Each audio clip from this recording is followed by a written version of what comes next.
Her cry tore the night apart, high, raw, and unlike anything the hills had ever echoed back before.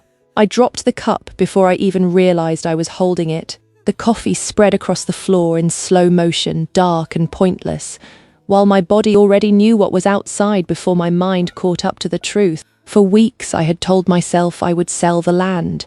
The drought had killed what the years had not. My husband's grave had sunk slightly after the last storm, and I took that as a sign that the earth wanted to close over everything that had been us. That night, before the sound, I had gone to bed thinking I was done trying. So when the scream came, it felt like a punishment for giving up too soon. I grabbed the lantern and moved toward the door. The light flickered across the old wood walls, catching on the framed photograph that still hung despite the years. He smiled in it, younger, proud, holding a rifle he never got to use again. My throat tightened. Outside, the air felt heavier than usual, thick with dust and fear. Then I saw the paw prints near the kitchen, fresh, impossibly large, pressed deep into the soil. I froze at the threshold. The moonlight was thin, slicing through the acacia branches, enough to show what waited there. A lioness, her ribs expanding in ragged rhythm, stood half inside my outdoor kitchen. Her sides trembled with the rhythm of something ancient and unstoppable. For 1 second, our eyes met, and I saw it. A scar cutting across her left ear, fresh enough that it still glistened. She looked at me, then looked away, as if I was nothing more than one more shadow she had already accepted. Instinct told me to run, but there was nowhere to go. The only road lay past her, and the phone was outside too. My throat filled with sand. I backed into the main house, closing the door with my trembling hands pressed flat against it. Through the gap in the wall I could still hear her breathing, slow and violent. It was not the growl of warning I expected. It was the sound of life demanding to exist. Minutes passed, or maybe hours.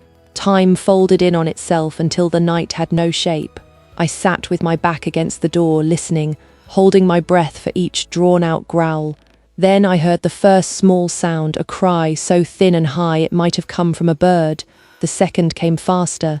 The third arrived with a kind of wet gasp that made my stomach twist. She had given birth. I should have moved, should have done something, but I didn't.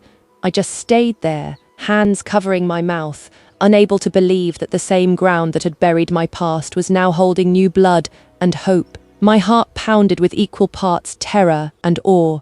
Every instinct wanted to escape. But another voice whispered quietly that maybe this was not intrusion. Maybe it was invitation. When I looked again through the crack, I saw her lying down, 3 small wet shapes curled against her chest. Steam rose from them into the night air. The lioness's eyes half closed, heavy with exhaustion but never fully surrendering to rest. Her tail flicked once, touching one of the cubs, guiding it toward her warmth. I didn't know why I stayed watching, but I couldn't look away. I thought of the sign I had painted earlier that week, for sale. It still leaned against the fence, half covered in red dust. I realized I couldn't remove it now without stepping outside, and I couldn't step outside without crossing that moment. For the first time, something in me shifted. I was no longer thinking about leaving. I was thinking about what it meant to be chosen. The lantern's flame dimmed. I let it die. The only light left was the faint silver crossing her scarred ear each time she moved. She must have been hurt not long before, perhaps by poachers or another lion. That made me wonder why she came here, to my kitchen, to this lonely house at the edge of nowhere. Of all places, why this one? The question would haunt me for days before I understood. Outside. She nudged one of the cubs closer, and for the first time I heard a sound from her that was almost tender, a deep vibration, soft and steady. It felt like forgiveness, and in that moment I realized I would not sleep again for a long time. The fear, the awe, the unbearable closeness of death and life, sharing the same roof, it held me prisoner. I was trapped, yes, but also somehow protected. I didn't know it then, but that was the night. Everything changed. The night she chose me. The first light of dawn crawled slowly across the floor, tracing the cracks in the wooden boards. My eyes were swollen, dry from staying open too long, but I didn't dare blink for more than a heartbeat. I could still hear her breathing through the thin wall, steady now, measured, the rhythm of a creature that knew she was safe. 3 cubs nestled against her. I could picture their small bodies rising and falling beneath that battered, scarred ear. By morning, the smell of blood had faded into the dust. Flies gathered near the open door, and the hum of them made my skin crawl. I didn't eat. I didn't move. The outside world was only a few steps away, yet it might as well have been another planet. Every creak of the house sounded huge, threatening to break the fragile understanding between us. I tried to count the hours. Each one stretched longer than the last. Hunger pressed against my ribs, but fear kept me obedient. I had a few bottles of clean water and a piece of bread left from the night before. My first instinct was to wait until dark again, but the cubs started crying softly, high-pitched and rhythmic, and something inside me broke open. I found myself pouring a little water into an old bowl, sliding it near the doorway before pulling my hand back like it had touched fire. She rose immediately. Her body blocked the light, massive and deliberate. My breath caught, and I waited for the sound of claws or teeth, but instead she sniffed the bowl, hesitated, and then drank. Only a few sips, as if she understood what I had offered. Then she looked at me, not as a threat, but as if weighing my place in this strange circle we had formed. And then she turned her attention back to the cubs. The smallest one didn't move much. Its sides barely lifted when it tried to breathe. From where I sat, it seemed even smaller than the others, its fur duller, its movements slower. The lioness nudged it again and again, a low rumble leaving her chest that sounded more like worry than anger. My heart pounded in rhythm with that sound. I wanted to help, but my body refused to betray its own safety. Hours turned to afternoons. The sun shifted and folded back again behind the ridge. Shadows lengthened, melted, and returned. Each cycle seemed to pull me deeper into her world and further from my own. I could hear the birds returning, the distant voices of children at the well, and for the first time I realized no one had come looking for me. Maybe they thought I had already left, sold the house, disappeared like so many others had when the land stopped giving. At some point, she came closer to the doorway. Her face filled the crack of light between the boards, golden eyes glowing beneath the dust. I didn't breathe. Her scent rushed into the room, blood, earth, milk. Then she stepped back, curling once more around her cubs. I realized that even though I was the one trapped, she too had built her prison with invisible bars of fear and instinct. Neither of us could run. As night fell again, the air grew colder, sharper. I wrapped a blanket around my shoulders, but sleep would not come. Every small movement outside pulled me back to full alertness. The cries of the smallest cub weakened until they were almost silent. I could feel myself shaking, not only from the cold but from helplessness. I whispered into the darkness. Words meant for me more than for her. "Stay alive, little one." Then it happened. A sudden whimper, followed by a sound that didn't belong to the cubs. A low moan, deeper, human almost. I rose to my knees, pressing my ear against the wood. The lioness was lying still, one paw resting on the cub's chest as if trying to lend it her strength. I pressed my palm to the other side of the wall as if my touch could pass through and help too. I didn't realize I was crying until the salt touched my lips. The hours after that blurred into memory. I must have drifted between consciousness and something close to trance. Each time I woke, I expected her gone, the cubs gone, the danger lifted. But she remained guarding, breathing, existing in the same fragile silence as I did. That silence was not peace. It was a waiting space between life and loss. When the moon rose, I stood again by the doorway and looked out.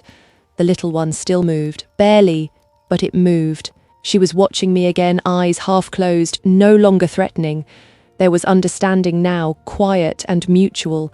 And I knew we were still trapped, both mother and witness.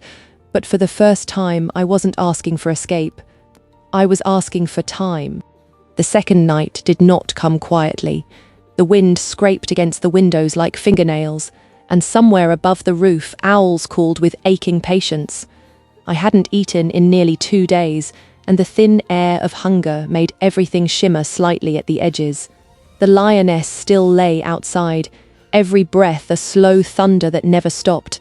Her cubs pressed close against her chest. The smallest one was weakening.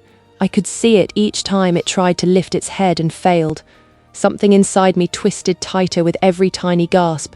I told myself it was way, that I should let it happen, as the land had always allowed, but saying the words did nothing to quiet the pounding in my chest.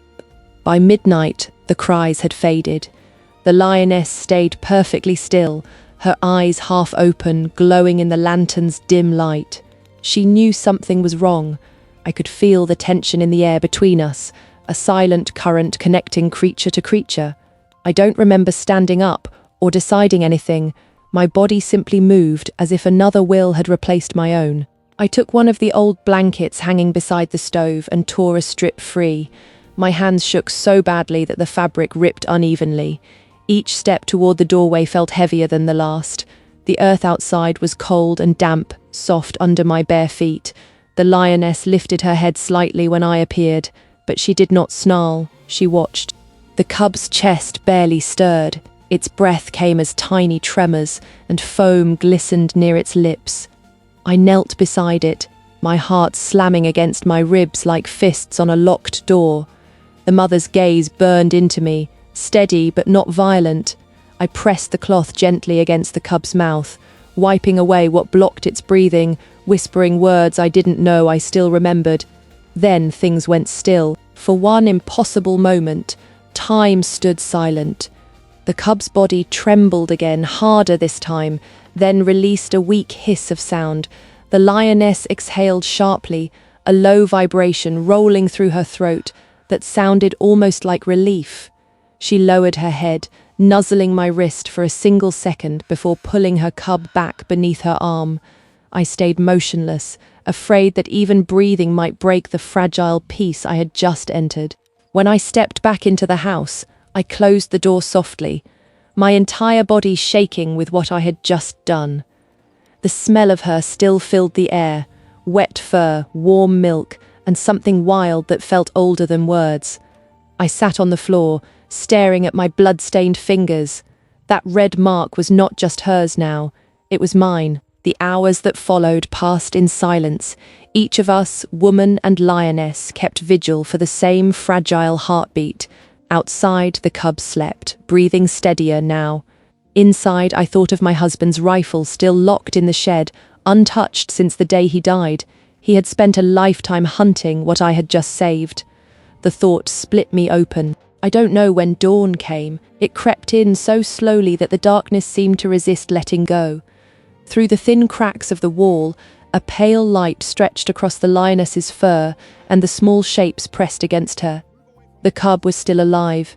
For the first time in 3 days, I smiled. It felt wrong to do so while trapped, but something deep in me knew this night had changed everything. Then I heard something new, a distant rumble from beyond the ridge. Not thunder, engines, human. My stomach tightened. Rangers maybe, or villagers. Either could shatter what existed between us. The lioness lifted her head too, listening, ears twitching toward the sound. That was when I saw it again, the scar across her left ear catching the first light of day. Until that moment, I had considered it a wound. Now I saw it for what it was, a mark of survival. She met my eyes one last time that morning, and I understood the truth she had come to teach me without words. You do not leave what you love simply because it hurts. You stay, even when staying means hunger, fear, and sleepless nights. You stay until the heartbeat beneath your hand tells you it's safe to let go. And in that understanding, something inside me healed where nothing else had managed to reach. The third morning arrived with the sound of approaching engines. I had almost forgotten what human noise felt like. It pierced through the stillness like a blade through thin cloth, fragile yet final. The lioness rose instantly, her muscles tense, her gaze sweeping toward the direction of the hills. Dust lifted beyond the thorn trees, golden in the slanting light. I stepped outside for the first time in 3 days, my legs trembling as if they no longer remembered how to move. The air smelled of iron and milk, of endings and beginnings mingled together. She stood only a few steps away, her body low but calm, her cubs huddled close beneath her stomach. When the rangers appeared at the end of the path, their uniforms caught the early sun, flashing bright and unreal. They slowed as soon as they saw her hands lifted, not in fear but in respect. I couldn't speak. My voice had been buried somewhere between exhaustion and awe. The tallest one whispered something I could barely hear. It sounded like a prayer. The lioness didn't move at first. She stayed between them and her cubs, watching with eyes that seemed to weigh the worth of every living thing present. I caught my breath when the smallest cub stumbled forward, the one I had helped live. It pressed against her leg and made a sound too soft for the world. She turned to it, nudged it once, then looked back at the men with a kind of regal defiance. For a moment, no one dared to breathe. "Give her space," one of them said quietly, though I didn't need translation to understand. The rangers began to circle carefully, keeping their bodies low, moving with a reverence that matched the gravity of the moment. It was not capture, it was invitation. They set down a canvas cage nearby, large enough for her to walk into if she chose. The lioness watched them. She watched me. The scar on her left ear caught the light again, and I realized something I hadn't before. It wasn't just a mark of survival, it was the same pattern the rangers used to identify released animals. She had been rescued once. She had known human hands before mine. That was why she came here. Not by chance, by memory. My knees weakened with that thought. She had returned to the only place she trusted, to people, to the echo of gentleness she must have stored in her mind. I remembered how she had looked at me that first night, not as prey, not as enemy, but as witness. The truth pressed down on me until my chest hurt. She hadn't been lost. She had been finding her way home. The rangers moved closer, one carrying a sedative dart, another speaking softly through the wind. Everything slowed, the cubs cried, sensing the shift. My instinct screamed to stop them, to protect her, but reason wrapped around me like a calm voice in the middle of chaos. They meant no harm. This was her safety returning. The dart hissed softly, landing just above her shoulder. She turned once, not in panic, but as if recognizing what came next. Her knees bent, breath deepened, eyes half closing. I knelt with her, whispering words I didn't plan. Minutes later, her great body sank gently to the earth. The cubs pressed into her side, confused but quiet. I placed my hand against her fur, feeling the warmth still alive beneath the skin. When they lifted her onto the canvas stretcher, I followed without speaking. The men understood. No one stopped me. They let me stand by as the cubs were gathered carefully, each one tucked beside the mother under the open sky. The smallest one blinked once when it saw me, its tiny chest moving in steady rhythm. That was enough. As they drove away, dust rose behind the truck, swirling in golden light. I stayed until the sound faded completely. Only then did I notice the old "for sale" sign lying against the fence. It had fallen face down during the night, half buried in dry grass. I left it there. The house behind me was quiet again, but not empty.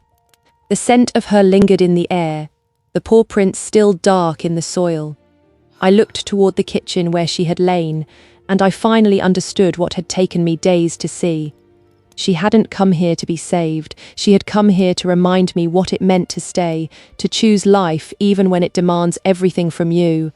And as the light grew stronger over the hills, I whispered into the stillness, "Thank you."